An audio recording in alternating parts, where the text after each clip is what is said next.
நீங்க விருதுநகர் பக்கம் வந்தா கண்டிப்பா இங்க போயிட்டு வாங்கன்னு சொல்லுவேன். அது என்ன இடம்னா பெருந்தலைவர் காமராஜரோட வீடு தாங்க. காமராஜர் விருதுநகர்காரராகவே இருந்தாலும் எத்தனை விருதுநகர்காரங்க காமராஜரோட வீட்டை போய் பார்த்துருக்காங்கன்னு கேட்டா தெரியல. எனக்கு விவரம் தெரிஞ்சே நான் பிறந்து வளர்ந்தது எல்லாமே விருதுநகர் தான். ஆனா நானே வந்து காலேஜ்லாம் முடிச்ச அப்புறம் தான் முத காமராஜரோட வீடை போய் பார்த்தேன். அந்த வீட்டை பார்க்கும்போது ரொம்பவே சிம்பிளா இருந்துச்சு.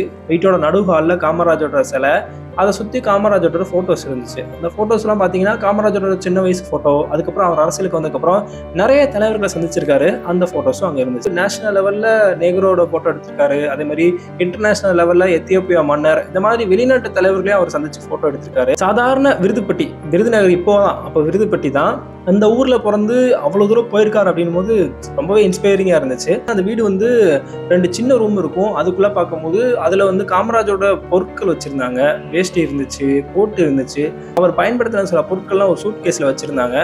ரொம்ப சின்னதா இருக்கும், வந்து குனிஞ்சுதான் போற மாதிரி இருக்கும். அதுல ஏறி மேல போனா ஒரு சின்ன ரூம் இருந்துச்சு. அந்த ரூம்ல பாத்தீங்கன்னா காமராஜர் சின்ன வயசுல படுத்து தூங்கின கட்டில் இருந்துச்சு. அதை இப்பவுமே வச்சிருக்காங்க. அதோட சேர்த்து காமராஜர் பயன்படுத்தின சில பொருட்கள் இருந்துச்சு. அந்த வீட்டுக்கு போற பாதையும் பார்த்தீங்கன்னா ரொம்பவே குறுகலா இருக்கும். ரொம்ப சின்ன சந்துக்குள்ள அந்த வீடு இருக்கு. அதாவது ஒரு முன்னாள் முதலமைச்சரோட வீடு ரொம்ப சின்ன சந்துக்குள்ள இருக்கு. அதான் நம்ம கவனிக்க வேண்டிய விஷயம். இன்னைக்கு இருக்க முதல்வர்கள் வீடுலாம் எப்படி இருக்குன்னு நான் உங்களுக்கு சொல்ல தேவையில்லை. அப்படி இருக்கும்போது காமராஜர் எப்படியெல்லாம் எளிமையா இருந்திருக்காரு. இன்னும் சொல்லப்போனா அவர் பவர்ல இருக்கும்போது அவங்க அம்மா அந்த வீட்டில் தான் வாழ்ந்திருக்காங்க. அவர் நினைச்சிருந்தா அந்த வீட்டை எப்படி வேணா மாத்திருக்க முடியும். விஐபிஸ் யாராவது இப்போ வரணும்னா கூட கார்ல போக முடியாது. கார் நிறுத்திட்டு உள்ள நடந்துதான் போகணும். இப்போ விஐபிஸ்ன்னு வரும்போது வழக்கமா கலெக்டர் வருவாரு, காங்கிரஸ் கட்சியில இருந்து வருவாங்க. ஏன்னா அவர் காங்கிரஸ் கட்சியில இருந்தவர்.